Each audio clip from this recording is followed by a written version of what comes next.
Hello అండి, నమస్తే. ఈరోజు వీడియోలో గుత్తి వంకాయ కర్రీ లాగా గుత్తి క్యాప్సికమ్ కర్రీని ఎలా చేసుకోవాలో చూపిస్తాను.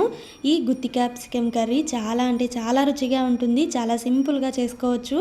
తప్పకుండా వీడియోలో చూపించినట్టుగానే ఒక్కసారి ట్రై చేసి చూడండి. మరి వీడియోని ఎక్కడా స్కిప్ చేయకుండా చూసేయండి. ముందుగా గ్యాస్ పై కడాయి పెట్టుకొని కడాయిలోకి మనం టీ తాగుతాం కదా, ఆ గ్లాస్తో ఒక గ్లాస్ పల్లీలను వేసుకోవాలి. వేసుకొని చిన్న మంట పెట్టి పల్లీలను బాగా వేయించుకోవాలి. చూడండి, పల్లీలను ఇలా వేయించుకున్న తర్వాత అదే కడాయిలోకి కొంచెం ఆయిల్ వేసుకోవాలి. ఆయిల్ వేడైన తర్వాత ఉల్లిగడ్డల్ని ఇలా పెద్ద పెద్ద ముక్కలుగా కట్ చేసుకొని వేసుకోవాలి. మీడియం సైజు ఉల్లిగడ్డలు 5 తీసుకున్నాను. ఆ తర్వాత 2 వెల్లుల్లిగడ్డల్ని ఇలా పొట్టు తీయకుండానే వేసేసుకోవాలి. కొంచెం అల్లం కూడా వేసుకోవాలి. అలాగే కొబ్బరి కూడా వేసుకుంటున్నాను. దీంట్లోకి 4 లవంగాలు, 4 మిరియాలు, అలాగే ఒక చిన్న చెక్క కూడా వేసుకోవాలి. ఇప్పుడు మంటను పెద్దగా పెట్టి కలుపుకుంటూ మాడకుండగా వేయించుకోవాలి.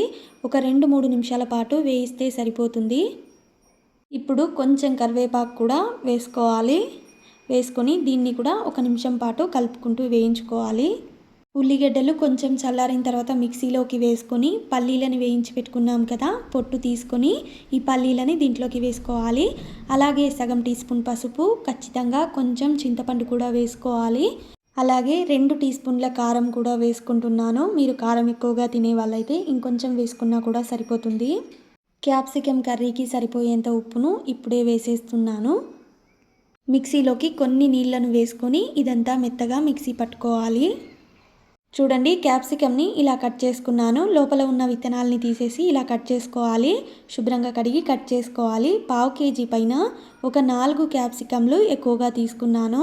చూడండి, ఈ మసాలా గ్రేవీని నీళ్లు ఎక్కువగా వేసుకోకుండా ఇలా ఈ రకంగా మెత్తగా మిక్సీ పట్టుకోవాలి. ఇప్పుడు ఒక స్పూన్ తీసుకొని ఈ మసాలా గ్రేవీని క్యాప్సికంలోకి నిండుగా నింపుకోవాలి. అలాగే వీడియో చూస్తూనే వీడియోకి ఒక చిన్న లైక్ ఇవ్వండి. మీరు లైక్ చేయడం వల్లే నా వీడియో ఇంకా చాలా మందికి అయితే వెళ్తుంది. వీడియో పెద్దగా అయింది అని ఇలా ఫాస్ట్గా పెట్టాను వీడియోని. చూడండి, మసాలా గ్రేవీ అంతా దీంట్లోకి నింపేసుకున్నాం కదా. ఇప్పుడు గ్యాస్ పై ఇంకో కడాయి పెట్టుకొని కడాయిలోకి ఆయిల్ వేసుకోవాలి. ఆయిల్ వేడైన తర్వాత ఆవాలు, జీలకర్ర వేసుకోవాలి. ఆవాలు, జీలకర్ర చిట్పట్మన్న వెంటనే ఒక మీడియం సైజు ఉల్లిగడ్డని ఇలా చిన్నగా కట్ చేసుకొని వేసుకోవాలి. వేసుకొని ఇదంతా ఒకసారి బాగా కలుపుకోవాలి. కొంచెం కరివేపాకు వేసుకొని ఇదంతా 1 నిమిషం పాటు వేయించుకోవాలి. ఆ తర్వాత క్యాప్సికమ్ని ఒక్కొక్కటిగా ఇలా కడాయిలోకి పెట్టుకోవాలి. ఆ తర్వాత కడాయిపై మూత పెట్టుకొని చిన్న మంట పెట్టి ఒక 10 నిమిషాల పాటు అలాగే వదిలేయాలి కలపకుండగా. ఇప్పుడు మూత తీసి చూద్దాం. చూడండి, 10 నిమిషాల తర్వాత మిక్సీలో ఇంకా మసాలా మిగిలే ఉంది కదా, ఆ మసాలానంతా దీంట్లోకి వేసుకోవాలి. వేసుకొని మిక్సీలోకి కొన్ని నీళ్ళని వేసుకొని ఆ నీళ్ళని కూడా దీంట్లోకి వేసుకోవాలి. ఖచ్చితంగా నీళ్ళని వేసుకోవాలి. నీళ్లు వేస్తేనే క్యాప్సికమ్ వెంటనే ఉడుకుతుంది.